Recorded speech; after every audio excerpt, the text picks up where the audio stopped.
সুপ্রভাত বন্ধুরা, অনেক দিন পর ভিডিও ছাড়লাম। গিয়েছি সকাল সকাল মায়াপুর দর্শনে। প্রচণ্ড গরম ছিল সেদিন, জামাষষ্ঠীর দিন বেরিয়েছিলাম। অনেক দিন পরই ভিডিওটা ছাড়া হচ্ছে। বাইরের প্রকৃতি খুবই সুন্দর লাগছিল ট্রেন থেকে দেখতে। চলে এসেছি মায়াপুর খেয়াঘাটে, জলঙ্গি নদী পার করে গেছিলাম। চলে এসেছি মায়াপুরে, ইস্কন সেই মন্দির, নিমাইয়ের জন্মস্থান। এই গাছটার তলায় নিমাই জন্মগ্রহণ করেছিল। পুকুরে প্রচুর মাছ ছিল, পুরো পুকুর ভর্তি মাছ ছিল।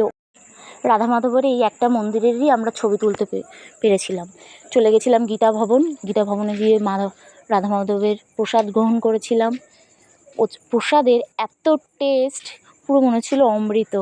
খুব সুন্দর হয়েছিল প্রসাদ। ক্যামেরা কোথাও অ্যালাউ করছিল না, সব জায়গায় বলছিল ক্যামেরা বন্ধ। অনেক কষ্ট করে এই ভিডিওগুলো তুলেছি। আজকের মতন এখানেই শেষ। নেক্সট ভিডিওতে আবার দেখা হবে।